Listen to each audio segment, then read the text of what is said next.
अब इधर जब हम आए और कुछ ही दिन हुए थे कि हमारी रिपोर्ट आ गई, बहुत पीड़ा, बहुत कष्ट। तो उसकी जांच हुई तो पता चला किडनी दोनों फेल है।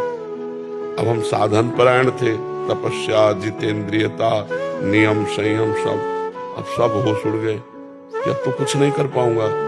उस समय जब हमारी किडनी खराब हुई, ना एक पैसा था, ना एक व्यक्ति था, ना एक इंच जगह थी। जिस आश्रम में रुकते वहां से निकाल दिए जाते थे कि इनकी किडनी खराब है, ज्यादा बीमार होंगे तो आश्रम को भार उठाना पड़ेगा। इसलिए पहले हमें कभी रोना नहीं आता था।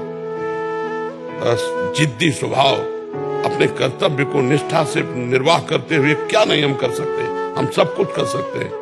वहां हम फेल हो गए। जब किडनी की रिपोर्ट आई और कोई साथी नहीं, उस समय न खाने का, न कोई बात करने वाला, न एक पैसा, न कोई हमें सपोर्ट देने वाला।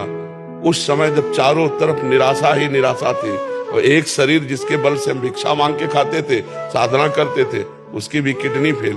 तो अब उस हृदय को सोचो क्या होगा। मतलब ऐसी स्थिति, चलना मुश्किल था, मुझे आश्रम से निकाल दिया गया।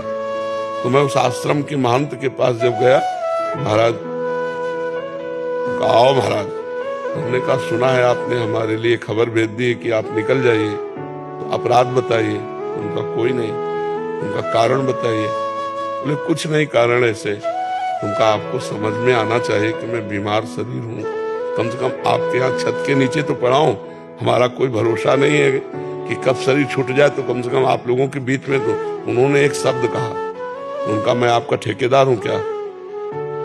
तो हम बस इसके आगे हमने फिर तुरंत पलट गए। हम कहा नहीं, ठेकेदार तो हमारे भगवान है। हम कहा ठेकेदार तो हमारे भगवान है। तो उनका 15 दिन का समय देते हैं आपका। हमका 15 मिनट का, बस आश्रम जाना, झोला कांधे में टांगना है। अरे बचपन से बैरागी है कोई, मतलब ऐसे थोड़ी कि घुटने टेक दे माया के इस प्रपंच में।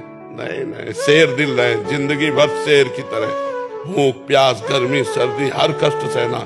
बस झोला उठाया चल दिया। राधा वल्लभ जी के पास गए, उनका कहाँ रहे, क्योंकि वही है हमारे मालिक। सत्य मानिए, गेट के बाहर नहीं निकल पाए थे। एक संत आए, बोले झोला वोला कहाँ लिए घूम रहे हो महाराज? उनका निकाल दिए गए। बोले आओ ना, बढ़िया व्यवस्था कर दी। धीरे धीरे श्री जी ने ये व्यवस्था कर दी। कितनी बड़ी व्यवस्था कर दी।